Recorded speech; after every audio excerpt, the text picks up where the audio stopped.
usually when I meet people, I tell them, you need to know two things about me. The first thing is that I'm an MIT scientist, and the second thing is that I'm Israeli. So what's the connection? So in both places, you don't take no for an answer. So I think that's something of the spirit. Okay, lovely. So I'm going to talk about three things today. I'm going to present major problems that the world is actually thinking about hard. Okay, so three major problems. Then I'm going to talk about a small solution. How small? Teeny tiny small. And then we're going to talk about the Israeli connection to this whole story. Okay, so remember three things. Okay, we'll start with the problems. The first problem is, let's call it climate change. And I'm sure you're all aware of it, greenhouse gases, mainly CO2, accumulating in the atmosphere as a result of human activities, mainly burning fuels. Which fuel? Mainly burning coal. Why do we burn coal? Because we want to make electricity.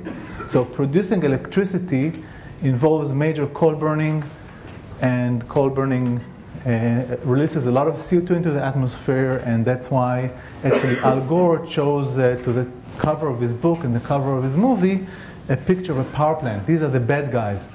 Okay? And although China and India and the United States are sitting on huge piles of coal, and guess what they're going to burn to produce energy? Coal. We do have some kind of degree of freedom because we can make electricity with other things, right? We can make electricity by using what? Solar and wind and natural gas, right? So there's some degree of flexibility in our thinking about making electricity and dealing with this problem, but it is a major, major problem. Problem number two is something we don't have flexibility, okay? And this is our addiction to oil, okay? So let's call problem number two energy security. Basically, energy security, mainly in transportation fuels, okay, DELEC, reflects the gap between the countries who are using most of the fuel and the countries who have the underground petroleum. It's not the same countries. And guess what? Israel is not high on the list of favorites of the guys who have the oil. So I have a friend, his name is Gal Luft, and he said we have to make oil into salt. But what's the connection? Because one, salt was a strategic asset. This was the only way to preserve food. So if you have armies, you want to send them, or you want to preserve food for the winter, you have to use salt. So the expression salt of the earth, salary in English, the word salary is coming from the word salt, because Roman soldiers were paid in salt. So salt was a strategic asset. And what happened later? Technology came. So we have refrigeration, we have preservatives, and all of a sudden salt is nice, but it's not a strategic asset. So Galuf says we have to do the same thing with petroleum. We have to use technology in order to make it non-strategic, because it is a strategic weapon. Okay? So how am I doing so far on the problems? Delivering, right? They're a big problem. Okay, the third problem, let's call it food security. And this has to do with feeding the world. There was an article in Time magazine not long ago, The End of the Line, in which they described the horrific situation of fish in the oceans. Okay, the fish population is collapsing because of two main reasons. A, pollution, and B, over-harvesting. Now, why do we over-harvest the fish? Because half of the fish in the world are grown by men in artificial ponds. So you have to feed the fish with fish. So you actually harvest fish to feed the fish that you grow. And why can't you just feed fish with soy or corn, right? We'll know in a minute, okay? But remember, these are three major issues that humankind is dealing with. And I will just mention one attempt to create biofuels, which means alternative fuels. The United States, for instance, chose corn to produce ethanol to replace gasoline, which technically it works, and corn grows very fast. But there's a little bit of a problem, because you're using resources that are needed to grow food crops, using fertile land, using fresh water. So you're going to drive your green car and someone's going to starve? Not a great idea. Okay? So remember the difficulties and the challenges that the world is facing. So I think I delivered so far on the three problems, right? More or less. Okay. So now, let's talk about what's the connection between the three problems. And this will lead us to the solution. Okay? What is CO2? CO2 is mainly carbon, right, with an oxygen molecule. So CO2 is mainly a carbon problem. What's fuel? Fuel is carbon. It's another carbon problem. And what is food? Mainly carbon. Okay? So we have a schizophrenic approach here. On one hand, we're shouting too much carbon, right? Too much carbon goes to the atmosphere as CO2. Too much carbon is killing us. On the other hand, we're shouting not enough carbon. We don't have enough carbon as fuel and not enough carbon as food. So what's the difference between the first kind of carbon and the second kind of carbon? The first kind of carbon is gas, CO2, so the carbon is in the gas form. The two other forms, it's organic carbon, fuel, and us mainly. We are products of carbon. So if you think about it, the world has a carbon problem, right? Someone needs to take the CO2 in a gas form and convert it into CO2 in an organic form. There's a natural process that does it. Know what's the name? It's called photosynthesis. Photosynthesis is what all plants do. They eat CO2 and create organic material from it. And now I want to introduce you to the world champion in photosynthesis, which are, by the way, just to talk about fish pollution, it's a former subject. This is a picture I like, it's from National Geographic. They took a fish. They analyzed the fish by the amount of drugs the fish has. So if you have a headache, don't take Tylenol. Eat the fish. The Tylenol is already in the fish. Okay? Prozac, everything you can, anti-birth, whatever. Anyway, maybe Efrat should recommend not eating fish. Okay. So these are the world champions in photosynthesis. These are microalgae. And what I would like to do in the next 2 minutes is tell you the amazing story about microalgae.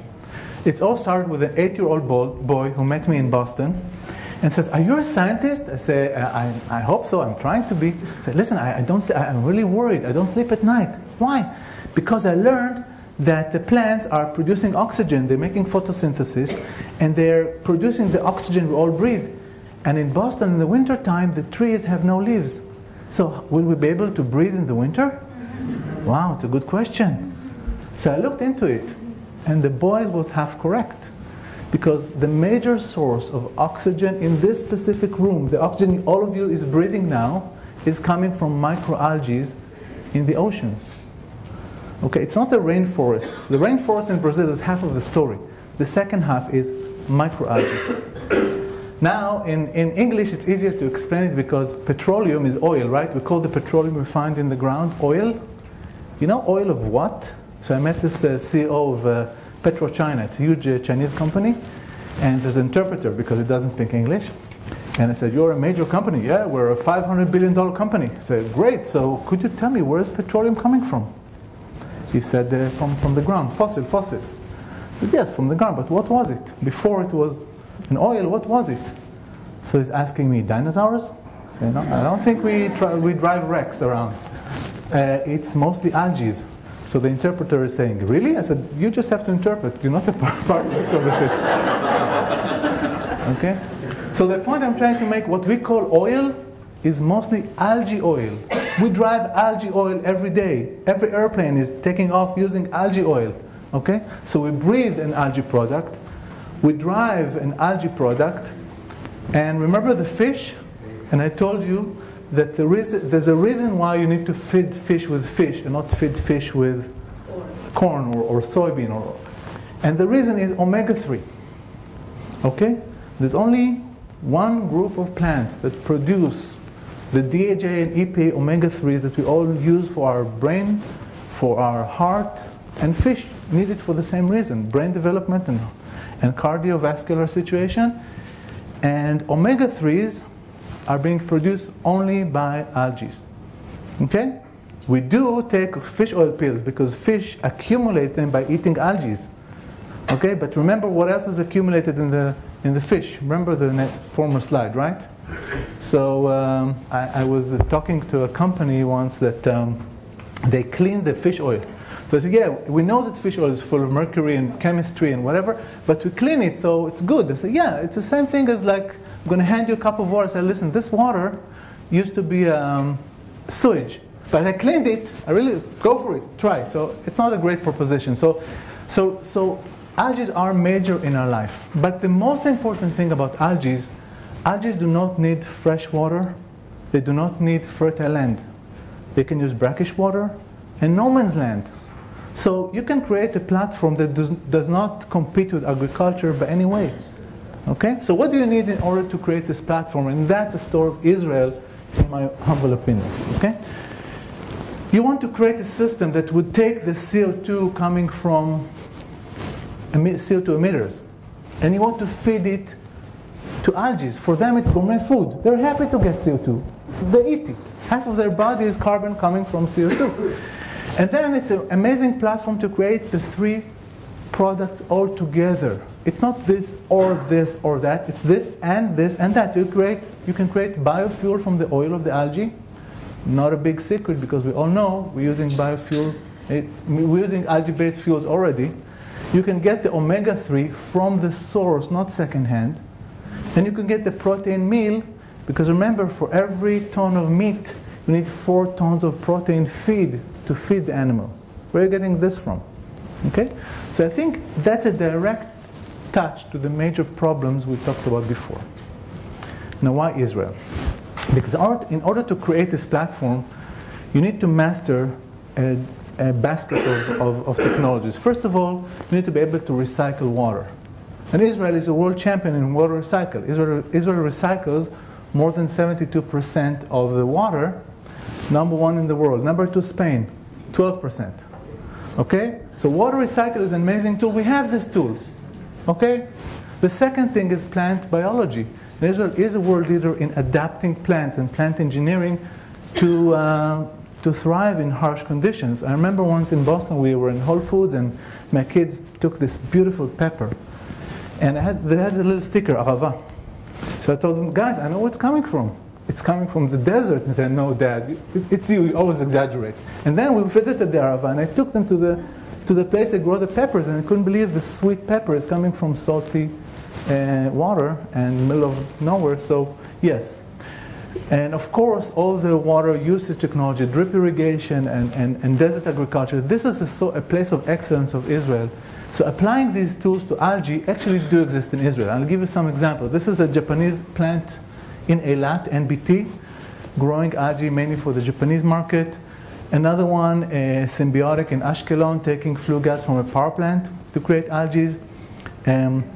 Another one, Kibbutz Ktura in the Arava, also creating algae for nutraceuticals. And this is a new project. You can hardly see it because the picture was taken at night, but this is in Kibbutz Dan in the north of Israel. And that's an Israeli technology that got a $100 million check from the Obama administration to demonstrate this technology at a 1,000 megawatt power plant in Arizona. How do I know it? Because I got the check. Okay? Okay? So, what's the vision here? The vision here is that CO2 will be looked at not as a problem, but as a feedstock for a viable field, which is growing algae that, again, do not need fresh water, do not need fertile land, and can produce things that the world is really looking for. Again, should be demonstrated in Israel and then applied in China, in the United States, in Australia, etc. Okay, so I think Israel could be really a catalyst for this change. And I'll add another dimension. And remember, we mentioned Al Gore and his global warming platform in the beginning of the talk. So I want to end in the same place. Al Gore won a Nobel Prize. Nobel Prize for what? Do you know? Nobel Prize for environment? No. For biology? No. For peace. And you ask yourself, wait a minute, what's the connection between global warming and peace? The connection is we all need to work at it together. It's going to kill us all the same way. Okay? So I can tell you that working on the problem is of interest to all. We're working with one of the major airline companies from the Gulf areas. I have only one passport, Israeli passport. Okay? I enter this country back and forth, and I have a stamp of that country on my passport. And guess why I'm welcome there? Not because they like my accent in English.